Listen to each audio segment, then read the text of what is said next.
नमस्कार मित्रांनो, स्वागत आहे तुम्हा सर्वांचंच आपल्या आजच्या या व्हिडिओमध्ये। आपल्या या व्हिडिओमध्ये आपण जाणून घेणार आहोत येड लागलं फिल्माचं या मालिकेच्या आजच्या भागाचे लेटेस्ट त्याचबरोबर इंटरेस्टिंग अपडेट। त्यामुळे पटापट व्हिडिओला लाईक करा, तसेच चॅनलला सबस्क्राईब करून बेल आयकॉन आठवणीने प्रेस करा, जेणेकरून तुम्हाला पुढच्या प्रत्येक व्हिडिओचं नोटिफिकेशन मिळत जाईल आणि सर्व व्हिडिओंचा आनंद हा अगदी उत्तम पद्धतीने घेता येईल।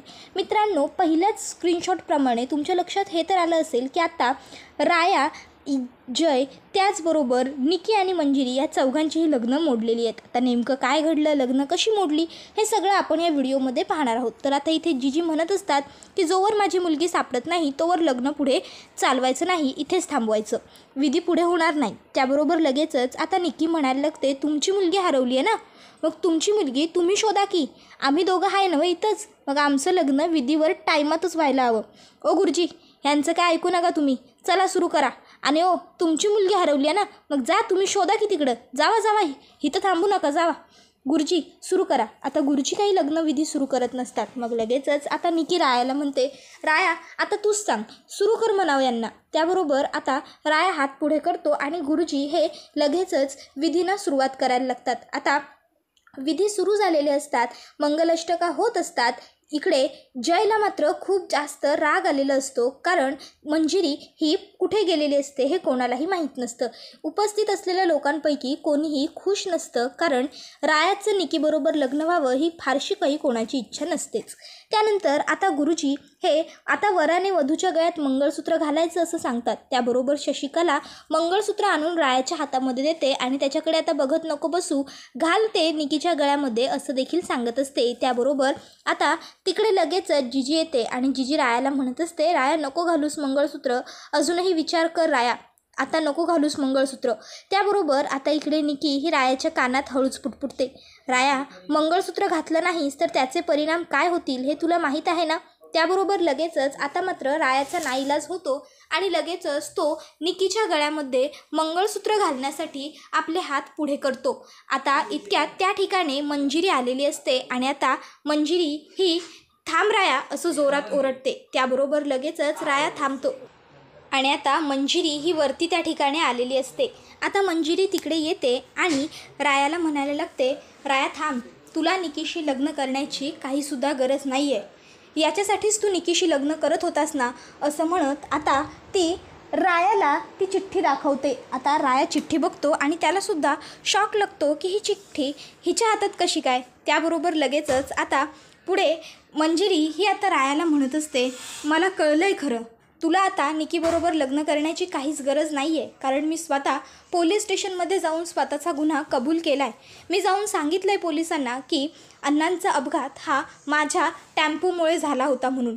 हां, पोलिसांना माझ्यावरती विश्वास पटत नव्हता, पण मी पोलिसांना तरीही पटवून दिलं की मी त्या ठिकाणी होते आणि माझ्या हातूनच अपघात झाला आहे। त्याबरोबर आता राया हा मंजिरीला म्हणत असतो की मंजिरी, अगं तुला हे सगळं करण्याची काय गरज होती, मिसफायर कशाला केलं तू हे सगळं, का उगस तू स्वतःचं आयुष्य उद्ध्वस्त करून घेतलं, तुला तर पूर्ण काही माहीतच नाही आहे। त्याबरोबर मंजिरी म्हणत असते, राया तू तुझं काम करत होतास आणि मी माझं कर्तव्य केलं, मी सगळं काही खरं पोलिसांना सांगितलं आहे, आता तुला निकीबरोबर लग्न करण्याची काहीसुद्धा गरज नाही। अरे स्वतःला माझा सच्चा मित्र म्हणवतोस ना, मग तुला एकदाही वाटलं नाही का की तू माझ्याबरोबर येऊन सगळं काही शेअर करावं, बोलावं, हां बोल ना राया। आणि जीजी तू तर आई आहेस ना माझी, मग तुला नाही वाटलं का गं एकदा सगळं माझ्याशी व्यवस्थित बोलून घ्यावं, मला सांगावं, का नाही सांगितलं जीजी तू मला, का तेव्हाच नाही बोललीस माझ्याशी, बोल ना जीजी।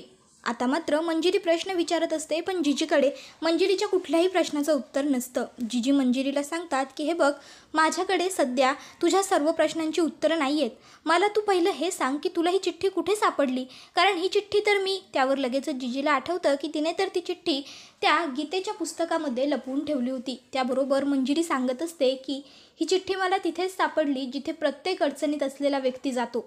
आणि मग ती सांगायला लागते की राया मला समजावून गेल्यानंतर देवाला जाब विचारण्यासाठी म्हणून मी देवघरात गेले होते, देवाजवळ बसून मी हात जोडले होते आणि विठुरायाला सांगत होते, विठुराया आज रायाला सगळ्यात जास्त गरज आहे तुझ्या आशीर्वादाची, माझ्याकडून जितके प्रयत्न व्हायचे होते तितके सगळे मी करून झाले, पण तरी राया माझं काही ऐकत नाही आहे.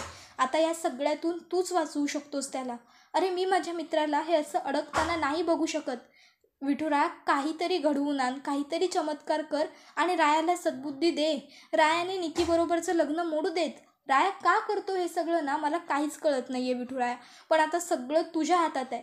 वाचव देवा रायाला, वाचव. विठुराया त्याच्या पाठीशी उभा राहा. तूच आता मला मार्ग दाखव. मी कशा प्रकारे या सगळ्यातून रायाला बाहेर काढू ते मला आता तूच सांग. असं म्हणून निकी ही आता विठुरायाजवळ रायाला वाचवण्यासाठीची याचना करत असते. इतक्यात अचानक जोरात हवा येते आणि ते पुस्तक उघडलं जातं आणि त्याच्यामधली जी चिठ्ठी असते ती खाली पडते. आता ती चिठ्ठी हातात घेतल्याबरोबर लगेचच इकडे मंजिरीला आठवतं ते म्हणजे ही चिठ्ठी तर मला आबोलीने दिली होती. मग लगेचच आता ती चिठ्ठी मंजिरी हातामध्ये घेते आणि हातामध्ये घेऊन आता ती चिठ्ठी उघडते. आता ती चिठ्ठी उघडते त्यावेळेस तिच्या चेहऱ्यावरचे सगळे हावभाव बदललेले असतात.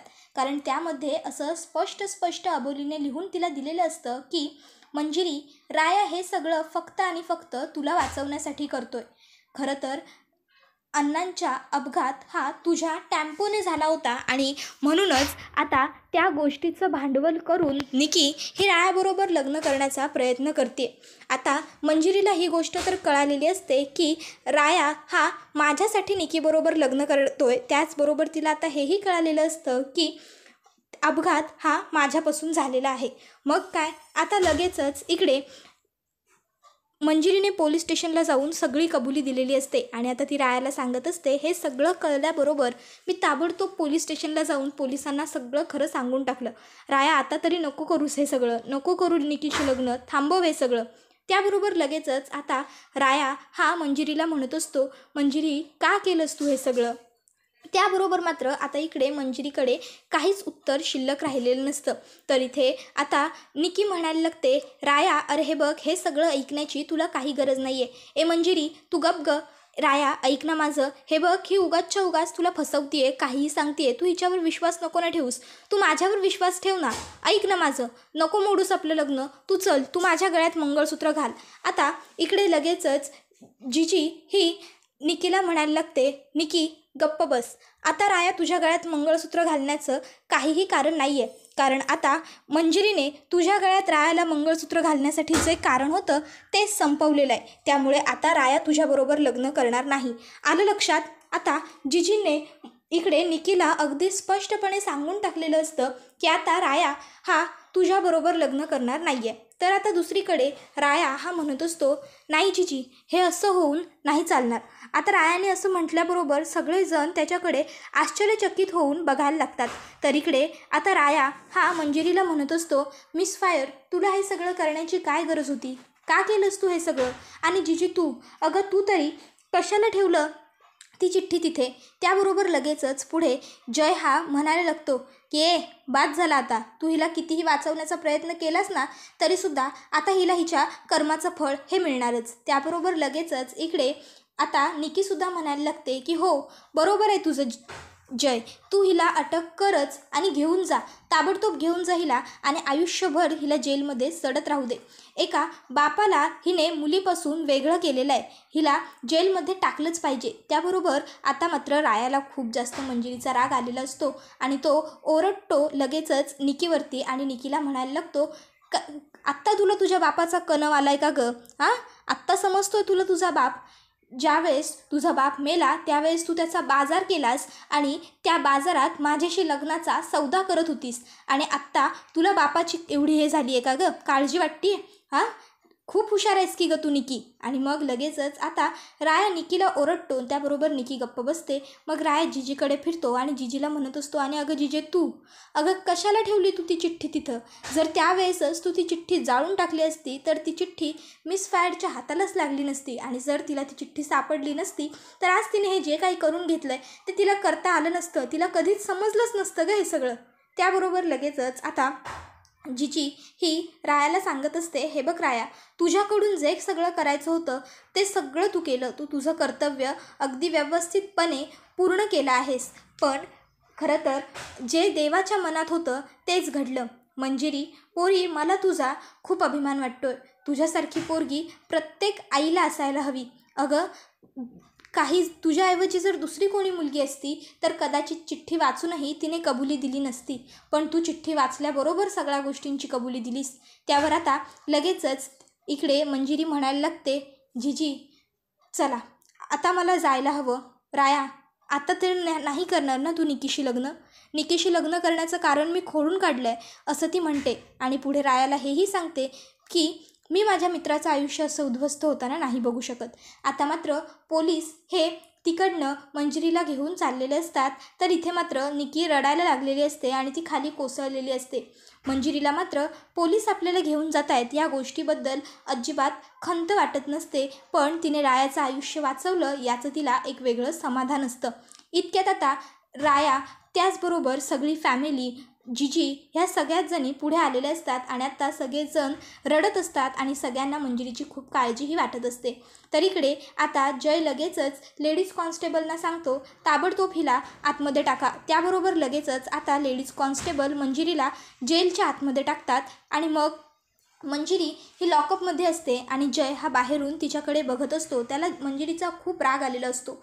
तो तिला म्हणत असतो, तू जेलमध्ये जाणं पसंत केलंस पण माझ्याशी लग्न करणं नाही. तुला काय वाटतं हे सगळं करून तू स्वतःला वाचवलंस? हे सगळं करून तू आता सुटलीस? नाही. जेल म्हणजे ना एक प्रकारची दलदल असते, दलदल. एकदा का माणूस इथे आला ना की ह्या दलदलीतून बाहेर पडणं कधीच त्याला शक्य होत नाही आणि तुलासुद्धा इथून बाहेर पडता येणार नाही. त्यावर मंजिरी म्हणत असते, जर तसं असेल ना तरीही मला चालेल. मी तुझ्याबरोबर लग्न करण्यापेक्षा जेलमध्ये राहणं हसत हसत स्वीकारेन. आणि तसंही जय खरं तर 2 वेळा लग्न तुझं मोडलेलं नाही आहे, तर 2 वेळा माझ्या विठुरायाने माझं आयुष्य उद्ध्वस्त होण्यापासून वाचवलं. तुला काय वाटलं होतं रे मी खरोखर तुझ्याशी लग्न करणार आहे? कधीच नाही राया, कधीच नाही. तुझ्याशी लग्न करण्यापेक्षा ना मी माझा जीव देऊन टाकेन जय. समजलं तुला? खरं तर ना तू ओळख दाखवण्याचे सुद्धा लायक नाही आहेस. लग्न तर खूप लांबची गोष्ट राहिली. मी विठुरायाकडे नेहमी हीच प्रार्थना करेन की तुझ्याशी माझंच काय कुठल्याच मुलीचं लग्न व्हायला नको, कुठल्याही मुलीचं आयुष्य उद्ध्वस्त व्हायला नको, ही मी कायम देवाकडे प्रार्थना करेन. तुझ्याबरोबर कोणी लग्न करू शकत नाही कारण तू त्या लायकीचाच नाही आहेस असं आता ती जयला सांगत असते. आता इथे खरं तर मंजिरी ही जयबरोबर अगदी निर्भीडपणे बोलत असते. तिला जय हा इथला इन्स्पेक्टर आहे, तो आपल्याबरोबर काहीतरी वाईट करू शकतो किंवा आपल्याला बेल मिळू नये किंवा आपण जेलमध्ये अडकून राहावं यासाठी प्रयत्न करू शकतो, या गोष्टीची अजिबात भीती वाटत नसते. आता ती जयला ठामपणे सांगत असते की कर, तुला जे हवं आहे ते तू कर, पण मी तुझ्या तावडीत सापडणार नाही. तुझ्याबरोबर राहण्यापेक्षा मी इथे जेलमध्ये राहणं पसंत करेन. त्याबरोबर आता जय हा रागाने जोरात सेलचं जे लोखंडी खांब असतो तो पकडतो आणि मंजिरीला म्हणायला लागतो की हा काही पिक्चर किंवा सिरियल नाही आहे, हे खरं आयुष्य आहे. हे सगळे डायलॉग्स आत्ता मारलेस ना ते पिक्चरमध्ये ऐकायला छान वाटतील, खऱ्या आयुष्यात नाही. आता कोंड्याची भाकरी आणि पाण्यासारखी डाळ घशाच्या खाली उतरली नाही ना की बरोबर ही सगळी हेकडी निघून जाईल, समजलं ना? आणि तुझ्या खातिरदारीसाठी जे काही लागेल ना त्याची काळजी आणि व्यवस्था मी स्वतः करेन, समजलं तुला? आता इकडे जय कशा पद्धतीच्या खातिरदारीबद्दल बोलत असेल हे तर तुम्हाला समजलंच असेल, कारण जेलमध्ये काय खातिरदारी असते हे तर आपल्या सगळ्यांनाच माहीत आहे. तर दुसरीकडे मंजिरी ही जयला सांगत असते की तू काहीही कर. आता मात्र मंजिरी अगदी निर्भीडपणे जयच्या डोळ्यात डोळे घालून त्याला सांगत असते, कारण तिला काहीच फरक पडत नसतो या सगळ्या गोष्टींचा. तर दुसरीकडे आता इकडे राया हा मंजिरीला भेटायला आलेला असतो आणि आता राया हा मंजिरीला सांगत असतो, मिस फायर तू काहीच काळजी करू नकोस, मी तुला काहीच होऊ देणार नाही आणि फार काळ जेलमध्ये तर मी तुला अजिबात राहू देणार नाही. मी लवकरात लवकर काहीही करून तुला जेलच्या बाहेर काढेनच. मग अगदी मला माझ्या जीवाचं काही बरं वाईट करावं लागलं ना तरीसुद्धा, माझा जीव गेला तरी मी तुला जेलमध्ये फार काळ राहू देणार नाही, मी तुला बाहेर काढेनच. त्यानंतर आता इकडे घरातले सगळेच जण टेन्शनमध्ये बसलेले असतात की आपण मंजिरीला जेलच्या बाहेर कसं काढायचं, काय करायचं, सगळ्यांना टेन्शन आलेलं असतं, प्रश्न पडलेले असतात. इतक्यात आता रायाचा फोन वाजतो आणि रायाच्या फोनवरती आता अबोलीने फोन केलेला असतो. राया लगेचच फोन उचलतो आणि हा हॅलो अबोली बोल असं म्हणायला लागतो. त्याबरोबर आता अबोली ही रायाला विचारत असते, राया मला सांग,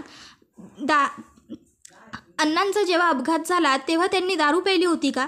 आणि ते खूप जास्त प्रमाणावरती दारू प्यायचे का?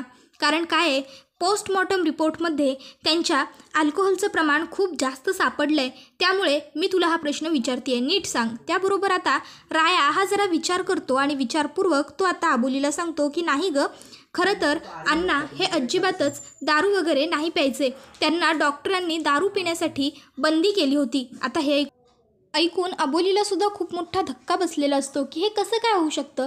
जर अण्णा दारूच पित नव्हते तर मग त्यांच्या बॉडीमध्ये दारू कशी काय सापडू शकते. तर इकडे आता रायाला सुद्धा प्रश्न पडलेला असतो की हे सगळं कसं शक्य आहे. आणि मग आता रायाने फोन ठेवलेला असतो आणि तो विचार करतो की हे सगळं नेमकं काय आहे, हे आता मला शोधून काढलंच पाहिजे.